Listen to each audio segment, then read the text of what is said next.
Hay algo que me hace feliz darte la bienvenida a nuestra tercera semana de lectura del Nuevo Testamento. Porque si has llegado hasta aquí, yo quiero comenzar diciéndote algo muy sencillo, pero muy importante.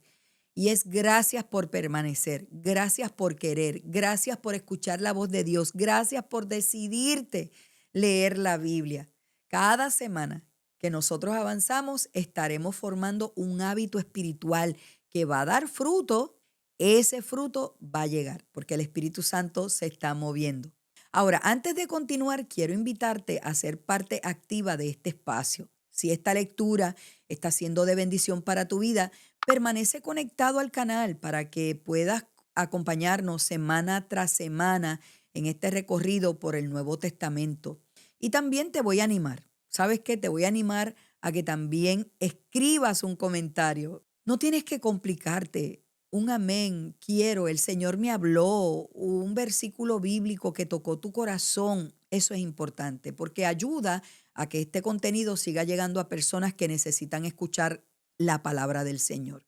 Y si conoces también a alguien que desea comenzar a leer la Biblia, pero no sabe cómo hacerlo, invítalo a caminar junto a nosotros.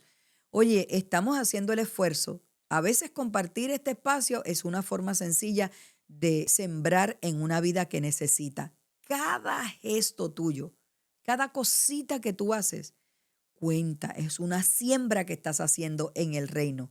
Cada participación es una manera de extender la palabra y eso siempre te va a traer mucha bendición. ¿Cómo recibes bendición? Comparte este video con alguien que lo necesita.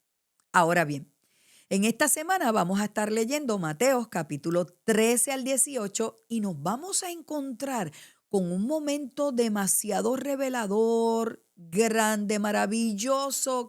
Bueno, es un momento de la vida de Jesús, una experiencia, y esa es la transfiguración. Vamos a ver cómo la gloria de Dios se manifiesta de forma especial, revelándonos que Él no es solo un maestro, sino que Él es el Hijo, el mismo Hijo de Dios.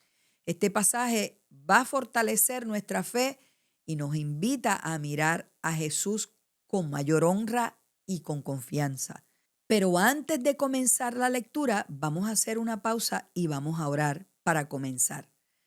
Padre, bendecimos tu santo nombre y te damos gracias, Señor, porque tú estás con nosotros, Dios, porque tú nos das la palabra, porque hemos tomado este tiempo para escucharte, Señor, y sabemos que tú lo vas a hacer. Gracias por esta gran experiencia de la transfiguración, de esta manifestación gloriosa del poder de Dios que nosotros hoy podemos experimentar a través de esta lectura. Gracias por lo que tú vas a hablar a nuestras vidas en el nombre poderoso de Jesús. Amén y amén. Bueno, ahora sí, abre tu Biblia, toma un tiempo y vamos a leer juntos con un corazón sensible a lo que Dios quiere mostrarte hoy. Mateo capítulo 13, parábola del sembrador. Más tarde, ese mismo día, Jesús salió de la casa y se sentó junto al lago. Pronto se reunió una gran multitud alrededor de él, así que entró en una barca, se sentó allí y enseñó mientras la gente estaba de pie en la orilla. Contó muchas historias en forma de parábolas como la siguiente. Escuchen, un agricultor salió a sembrar. A medida que esparcía las semillas por el campo, algunas cayeron sobre el camino y los pájaros vinieron y se las comieron. Otras cayeron en tierra poco profunda, con roca debajo de ella. Las semillas germinaron con rapidez porque la tierra era poco profunda. Pero pronto las plantas se marchitaron bajo el calor del sol y como no tenían raíces profundas, murieron. Otras semillas cayeron entre espinos, los cuales crecieron y ahogaron los brotes. Pero otras semillas cayeron en tierra fértil y produjeron una cosecha que fue 30, 60 y hasta 100 veces más numerosa de lo que se había sembrado. El que tenga oídos para oír, que escuche y entienda. Sus discípulos vinieron y le preguntaron, ¿por qué usas parábolas cuando hablas de la gente? A ustedes se le permite entender los secretos del reino del cielo, le contestó, pero a otros no. A los que escuchan mis enseñanzas se les dará más comprensión y tendrán conocimiento en abundancia. Pero a los que no escuchen se les quitará aún lo poco que entienden. Por eso uso estas parábolas, pues ellos miran, pero en realidad no ven. Oyen, pero en realidad no escuchan ni entienden. De esa forma se cumple la profecía de Isaías que dice: cuando ustedes oigan lo que digo, no entenderán. Cuando vean lo que hago, no comprenderán. Pues el corazón de este pueblo está endurecido y sus oídos no pueden oír y han cerrado los ojos. Así que sus ojos no pueden ver y sus oídos no pueden oír y su corazón no puede entender y no puede volver a mí para que yo los sane. Pero benditos son los ojos de ustedes porque ven y sus oídos porque oyen. Les digo la verdad, muchos profetas y muchas personas justas anhelaron ver lo que ustedes ven, pero no lo vieron, y anhelaron oír lo que ustedes oyen, pero no lo oyeron. Escuchen ahora la explicación de la parábola acerca del agricultor que salió a sembrar. Las semillas que cayeron en el camino representa a los que oyen el mensaje del reino y no lo entienden. Entonces viene el maligno y arrebata la semilla que fue sembrada en el corazón. Las semillas sobre la tierra rocosa representan a los que oyen el mensaje y de inmediato los reciben con alegría. Pero como no tienen raíces profundas, no duran mucho. En cuanto tienen problemas y son perseguidos por creer la palabra de Dios, caen. Las semillas que cayeron entre los espinos representan a los que oyen la palabra de Dios, pero muy pronto el mensaje queda desplazado por las preocupaciones de esta vida y el atractivo de las riquezas, así que no se produce ningún fruto. Las semillas que cayeron en la buena tierra representan a los que de verdad oyen y entienden la palabra de Dios y producen una cosecha 30, 60 y hasta 100 veces más numerosa de lo que se había sembrado. Parábola del trigo y la maleza. La siguiente es otra historia que contó Jesús. El reino del cielo es como un agricultor que sembró buena semilla en su campo. Pero aquella noche, mientras los trabajadores dormían, vino un enemigo, sembró hierbas malas entre el trigo y se escabulló. Cuando el cultivo comenzó a crecer y a producir granos, la maleza también creció. Los empleados del agricultor fueron a hablar con él y le dijeron: Señor, el campo donde usted sembró la buena semilla está lleno de maleza. ¿De dónde salió? Eso es obra de un enemigo, exclamó el agricultor. ¿Arrancamos la maleza?, le preguntaron. No, contestó el amo. Si lo hacen, también arrancarán el trigo. Dejen que ambas crezcan juntas hasta la cosecha. Entonces les diré a los cosechadores que separen la maleza, la aten en manojos y la quemen, y que pongan el trigo en el granero. Parábola de la semilla de mostaza. La siguiente es otra ilustración que usó Jesús. El reino del cielo es como una semilla de mostaza sembrada en un campo. Es la más pequeña de todas las semillas, pero se convierte en la planta más grande del huerto. Crece hasta llegar a ser un árbol y vienen los pájaros y hacen nidos en las ramas. Parábola de la levadura. Jesús también usó la siguiente ilustración. El reino del cielo es como la levadura que utilizó una mujer para hacer pan. Aunque puso solo una pequeña porción de levadura en 3 medidas de harina, la levadura impregnó toda la masa. Jesús siempre usaba historias e ilustraciones como esas cuando hablaba con las multitudes. De hecho, nunca les habló sin usar parábolas. Así que cumplió lo que había dicho Dios por medio del profeta. Les hablaré en parábolas, les explicaré cosas escondidas desde la creación del mundo. Explicación de la parábola del trigo y la maleza. Luego Jesús dejó a las multitudes afuera y entró en la casa. Sus discípulos le dijeron: por favor, explícanos la historia de la maleza en el campo. Jesús respondió: el Hijo del Hombre es el agricultor que siembra la buena semilla. El campo es el mundo y la buena semilla representa a la gente del reino. La maleza representa a las personas que pertenecen al maligno. El enemigo que sembró la maleza entre el trigo es el diablo. La cosecha es el fin del mundo y los cosechadores son los ángeles. Tal como se separa la maleza y se quema en el fuego, así será el fin del mundo. El Hijo del Hombre enviará a sus ángeles y ellos quitarán del reino todo lo que produzca pecado y a todos aquellos que hagan lo malo.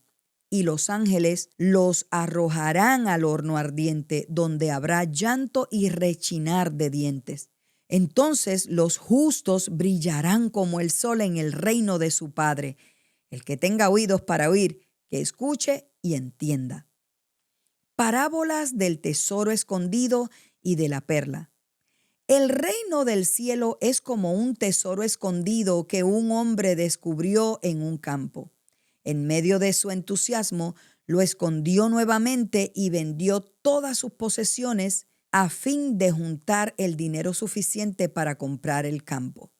Además, el reino del cielo es como un comerciante en busca de perlas de primera calidad. Cuando descubrió una perla de gran valor, vendió todas sus posesiones y la compró.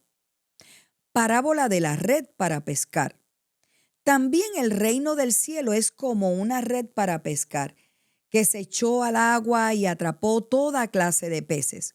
Cuando la red se llenó, los pescadores la arrastraron a la orilla, se sentaron y agruparon los peces buenos en cajas, pero desecharon los que no servían. Así será el fin del mundo. Los ángeles vendrán y separarán a los perversos de los justos y arrojarán a los malos en el horno ardiente, donde habrá llanto y rechinar de dientes. ¿Entienden todas estas cosas?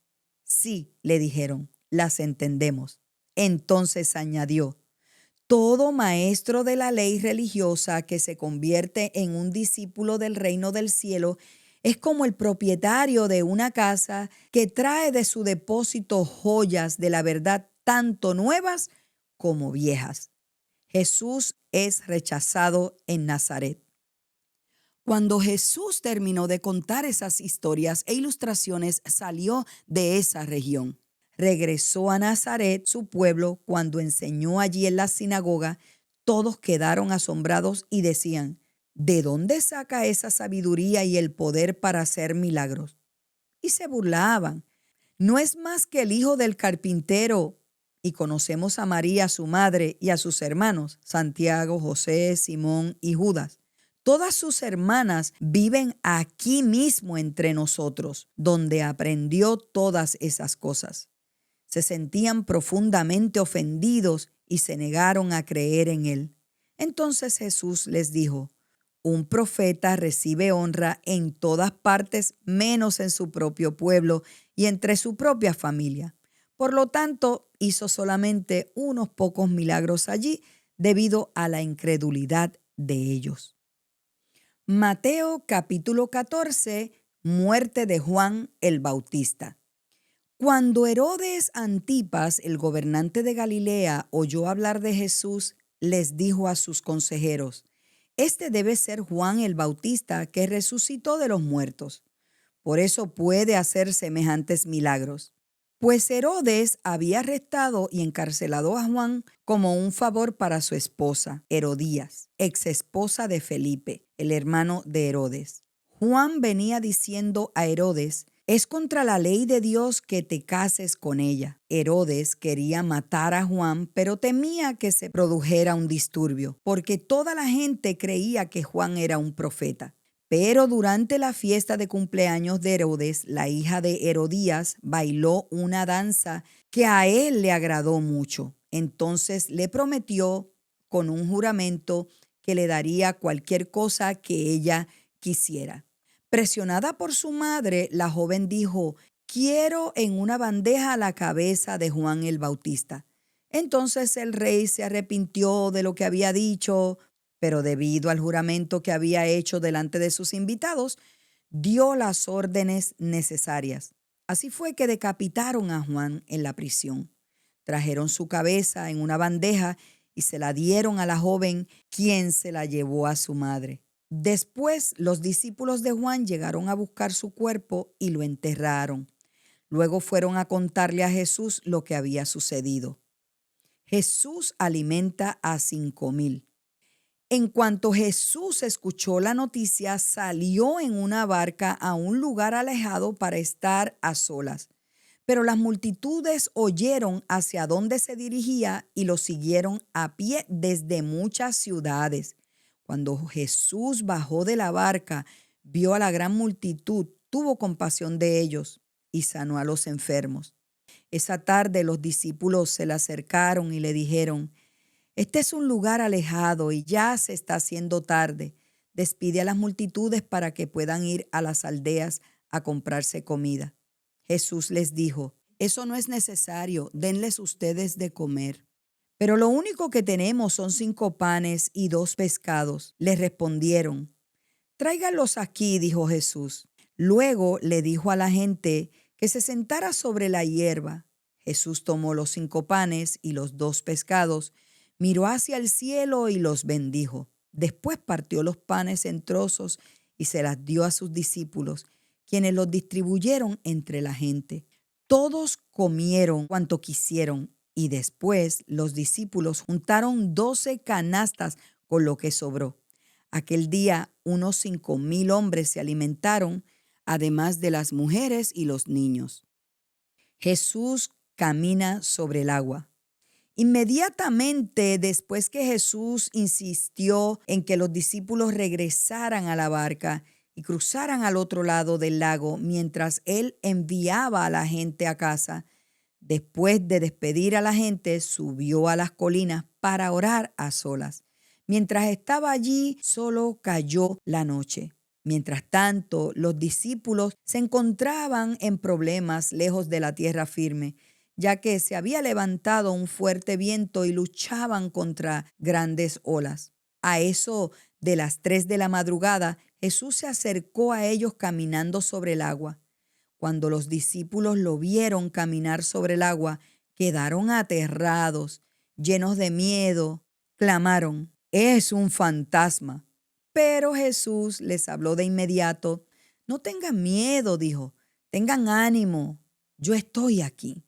Entonces Pedro lo llamó: Señor, si realmente eres tú, ordéname que vaya hacia ti caminando sobre el agua. Sí, ven, dijo Jesús. Entonces Pedro se bajó por el costado de la barca y caminó sobre el agua hacia Jesús. Pero cuando vio el fuerte viento y las olas, se aterrorizó y comenzó a hundirse. ¡Sálvame, Señor!, gritó. De inmediato Jesús extendió la mano y lo agarró. «Tienes tan poca fe», le dijo Jesús.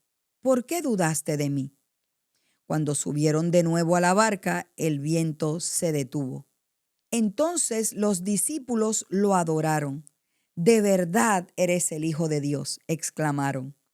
Después de cruzar el lago, arribaron a Genezaret. Cuando la gente reconoció a Jesús, la noticia de su llegada corrió rápidamente por toda la región y pronto la gente llevó a todos los enfermos para que fueran sanados. Le suplicaban que permitiera a los enfermos tocar al menos el fleco de su túnica y todos los que tocaban a Jesús eran sanados. Mateo capítulo 15. Jesús enseña acerca de la pureza interior. En ese momento, algunos fariseos y maestros de la ley religiosa llegaron desde Jerusalén para ver a Jesús. «¿Por qué tus discípulos desobedecen nuestra antigua tradición?», le preguntaron. «¿No respetan la ceremonia de lavarse las manos antes de comer?». Jesús les respondió: «¿Y por qué ustedes por sus tradiciones violan los mandamientos directos de Dios? Por ejemplo, Dios dice: Honra a tu padre y a tu madre, y cualquiera que hable irrespetuosamente de su padre o de su madre tendrá que morir.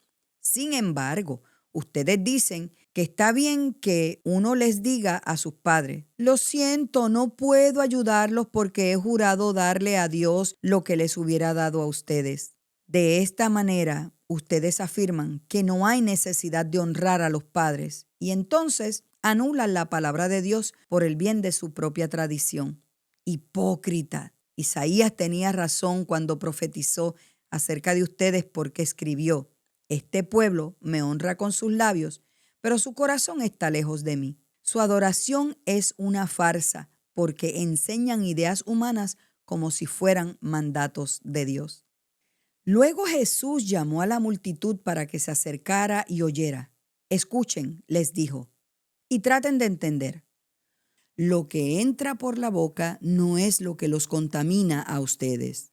Se contaminan por las palabras que salen de la boca. Entonces los discípulos se acercaron y le preguntaron: ¿te das cuenta de que has ofendido a los fariseos con lo que acabas de decir? Jesús contestó: toda planta que no fue plantada por mi Padre Celestial será arrancada de raíz. Así que no les hagan caso. Son guías ciegos que conducen a los ciegos, y si un ciego guía a otro, los dos caerán en una zanja. Entonces Pedro le dijo a Jesús: explícanos la parábola que dice que la gente no se contamina por lo que come. ¿Todavía no lo entienden?, preguntó Jesús. Todo lo que comen pasa a través del estómago y luego termina en la cloaca. Pero las palabras que ustedes dicen provienen del corazón. Eso es lo que contamina. Pues del corazón salen los malos pensamientos, el asesinato, el adulterio, toda inmoralidad sexual, el robo, la mentira y la calumnia.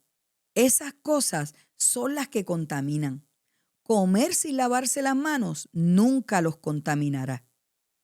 La fe de una mujer gentil. Luego Jesús salió de Galilea y se dirigió al norte a la región de Tiro y Sidón.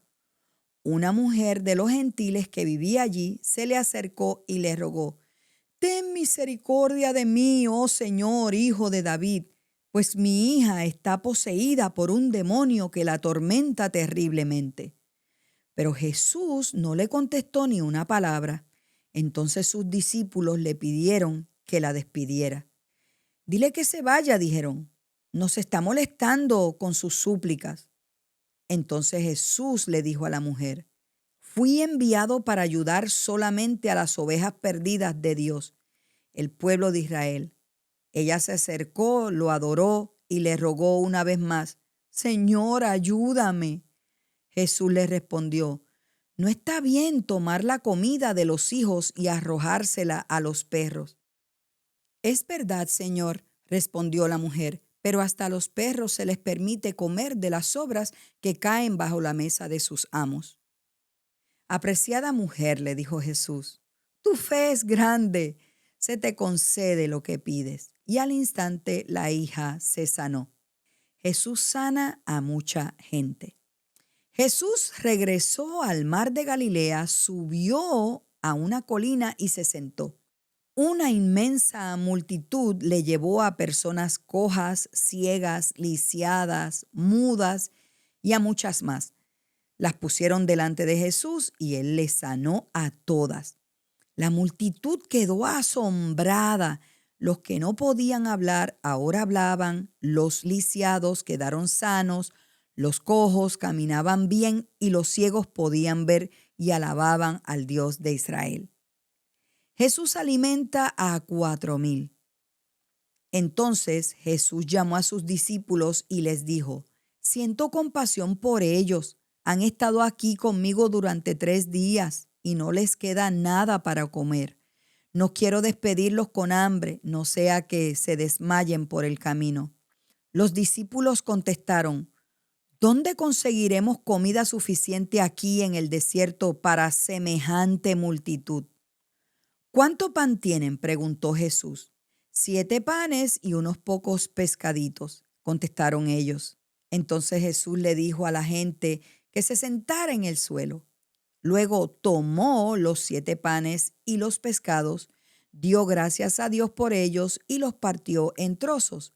Se los dio a los discípulos, quienes repartieron la comida entre la multitud.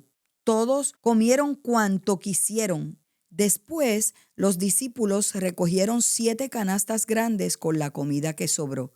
Aquel día, 4,000 hombres recibieron alimento, además de las mujeres y los niños. Entonces Jesús envió a todos a sus casas, subió a una barca y cruzó a la región de Magadán. Mateo capítulo 16. Los líderes demandan una señal milagrosa. Cierto día los fariseos y saduceos se acercan a Jesús para ponerlo a prueba, exigiéndole que les mostrara una señal milagrosa del cielo para demostrar su autoridad.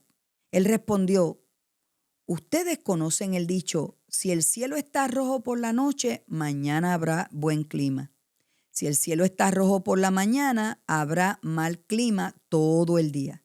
Saben interpretar las señales del clima en los cielos, pero no saben interpretar las señales de los tiempos.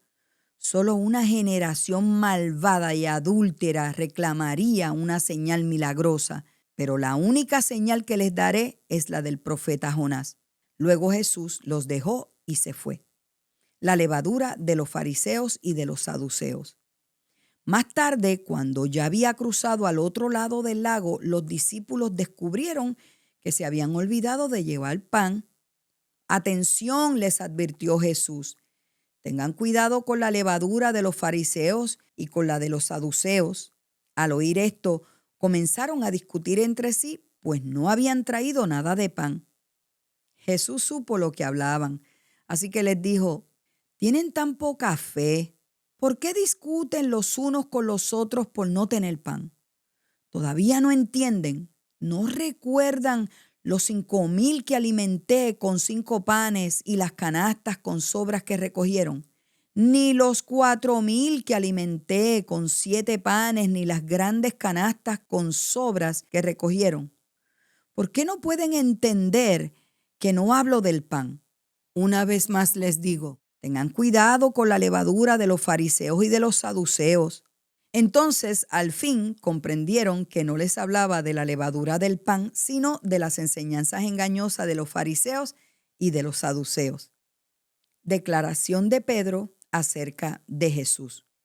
Cuando Jesús llegó a la región de Cesarea de Filipo, les preguntó a sus discípulos: ¿quién dice la gente que es el Hijo del Hombre? Bueno, contestaron: algunos dicen Juan el Bautista, otros dicen Elías y otros dicen Jeremías o algún otro profeta. Entonces les preguntó: ¿y ustedes? ¿Quién dicen que soy? Simón Pedro contestó: tú eres el Mesías, el Hijo del Dios viviente. Jesús respondió: bendito eres, Simón, hijo de Juan, porque mi Padre que está en el cielo te lo ha revelado. No lo aprendiste de ningún ser humano. Ahora te digo que tú eres Pedro, que significa roca, y sobre esta roca edificaré mi iglesia, y el poder de la muerte no la conquistará. Y te daré las llaves del reino del cielo. Todo lo que prohíbas en la tierra será prohibido en el cielo, y todo lo que permitas en la tierra será permitido en el cielo. Luego advirtió severamente a los discípulos que no le contaran a nadie que él era el Mesías. Jesús predice su muerte. A partir de entonces, Jesús empezó a decir claramente a sus discípulos que era necesario que fuera a Jerusalén y que sufriera muchas cosas terribles a manos de los ancianos, de los principales sacerdotes y de los maestros de la ley religiosa. Lo matarían, pero al tercer día resucitaría. Entonces Pedro lo llevó aparte y comenzó a reprenderlo por decir semejantes cosas. Dios nos libre, Señor, dijo. Eso jamás te sucederá a ti. Jesús se dirigió a Pedro y le dijo: aléjate de mí, Satanás. Representas una trampa peligrosa para mí. Ves las cosas solamente desde el punto de vista humano, no desde el punto de vista de Dios. Luego Jesús dijo a sus discípulos: si alguno de ustedes quiere ser mi seguidor, tiene que abandonar su propia manera de vivir, tomar su cruz y seguirme. Si tratas de aferrarte a la vida, la perderás. Pero si entregas tu vida por mi causa, la salvarás. ¿Y qué beneficio obtienes si ganas el mundo entero, pero pierdes tu propia alma? ¿Hay algo que valga más que tu alma? Pues el Hijo del Hombre vendrá con sus ángeles en la gloria de su Padre y juzgará a cada persona de acuerdo con sus acciones. Les digo la verdad, algunos de los que están aquí ahora no morirán antes de ver al Hijo del Hombre llegar en su reino. Mateo capítulo 17. La transfiguración. 6 días después tomó a Pedro y a los 2 hermanos Santiago y Juan y los llevó a una montaña alta para estar a solas. Mientras los hombres observaban, la apariencia de Jesús se transformó a tal punto que la cara le brillaba como el sol y su ropa se volvió tan blanca como la luz. De repente aparecieron Moisés y Elías y comenzaron a conversar con Jesús. Pedro exclamó: Señor, es maravilloso que estemos aquí. Si deseas, haré 3 enramadas como recordatorios, una para ti, una para Moisés y la otra para Elías. No había terminado de hablar cuando una nube brillante lo cubrió y desde la nube una voz dijo: Este es mi Hijo muy amado, quien me da gran gozo. Escúchenlo a él. Los discípulos estaban aterrados y cayeron rostro en tierra. Entonces Jesús se le acercó y los tocó. Levántense, les dijo, no tengan miedo. Cuando levantaron la vista, Moisés y Elías habían desaparecido y vieron solo a Jesús. Mientras descendían de la montaña, Jesús les ordenó: no le cuenten a nadie lo que han visto hasta que el Hijo del Hombre se haya levantado de los muertos. Luego sus discípulos le preguntaron: ¿por qué los maestros de la ley religiosa insisten en que Elías debe regresar antes de que venga el Mesías? Jesús contestó: es cierto que Elías viene primero a fin de dejar todo preparado, pero les digo que Elías ya vino, pero no fue reconocido, y ellos prefirieron maltratarlo. De la misma manera, también harán sufrir al Hijo del Hombre. Entonces los discípulos se dieron cuenta de que hablaba de Juan el Bautista. Jesús sana a un muchacho endemoniado. Al pie del monte le esperaba una gran multitud. Un hombre vino y se arrodilló delante de Jesús y le dijo: Señor, ten misericordia de mi hijo. Le dan ataques y sufre terriblemente. A menudo cae al fuego o al agua. Así que lo llevé a tus discípulos, pero no pudieron sanarlo. Jesús dijo: gente corrupta y sin fe, ¿hasta cuándo tendré que estar con ustedes? ¿Hasta cuándo tendré que soportarlos? Tráiganme aquí al muchacho. Entonces Jesús reprendió al demonio y el demonio salió del joven. A partir de ese momento el muchacho estuvo bien. Más tarde los discípulos le preguntaron a Jesús en privado: ¿por qué nosotros no pudimos expulsar el demonio? Ustedes no tienen la fe suficiente, les dijo Jesús. Les digo la verdad, si tuvieran fe, aunque fuera tan pequeña como una semilla de mostaza, podrían decirle a esta montaña: muévete de aquí hasta allá, y la montaña se movería. Nada sería imposible. Jesús predice otra vez su muerte. Luego, cuando volvieron a reunirse en Galilea, Jesús les dijo: el Hijo del Hombre será traicionado y entregado en manos de sus enemigos. Lo matarán, pero al tercer día se levantará de los muertos. Y los discípulos se llenaron de profundo dolor. El pago del impuesto del templo. Cuando llegaron a Capernaum, los cobradores del impuesto del templo se acercaron a Pedro y le preguntaron: ¿tu maestro no paga el impuesto del templo? Sí, lo paga, contestó Pedro. Luego entró en la casa, pero antes de tener oportunidad de hablar, Jesús le preguntó: ¿qué te parece, Pedro? ¿Los reyes cobran impuestos a su propia gente o a la gente que han conquistado? Se lo cobran a los que han conquistado, contestó Pedro. Muy bien, dijo Jesús. Entonces los ciudadanos quedan exentos. Sin embargo, no queremos que se ofendan, así que desciende al lago y echa el anzuelo Abre la boca del primer pez que saques y allí encontrarás una gran moneda de plata. Tómala y paga mi impuesto y el tuyo. Mateo capítulo 18, el más importante en el reino. Por ese tiempo, los discípulos se acercaron a Jesús y le preguntaron, ¿quién es el más importante en el reino del cielo? Jesús llamó a un niño pequeño y lo puso en medio de ellos. Entonces dijo, les digo la verdad, a menos que se aparten de sus pecados y se vuelvan como niños, nunca entrarán en el reino del cielo. Así que el que se vuelva tan humilde como este pequeño es el más importante en el reino del cielo. Todo el que recibe de mi parte a un niño pequeño como este, me recibe a mí. Pero si hacen que uno de estos pequeños que confía en mí caiga en pecado, sería mejor para ustedes que se aten una gran piedra de molino alrededor del cuello y se ahoguen en las profundidades del mar. ¿Qué aflicción le espera al mundo? Porque tienta a la gente a pecar. Las tentaciones son inevitables, pero ¿qué aflicción le espera al que provoca la tentación? Por lo tanto, si tu mano o tu pie te hace pecar, córtatelo y tíralo. Es preferible entrar en la vida eterna con una sola mano o un solo pie que ser arrojado al fuego eterno con las dos manos y los dos pies. Y si tu ojo te hace pecar, sácatelo y tíralo. Es preferible entrar a la vida eterna con un solo ojo que tener los dos ojos y ser arrojado al fuego del infierno. Cuidado con despreciar a cualquiera de estos pequeños. Les digo que en el cielo sus ángeles siempre están en la presencia de mi Padre Celestial. Parábola de la oveja perdida. Si un hombre tiene 100 ovejas y una de ellas se extravía, ¿qué hará? ¿No dejará a las otras 99 en las colinas y saldrá a buscar la perdida? Si la encuentra, les digo la verdad, se alegrará más por esa que por las 99 que no se extraviaron.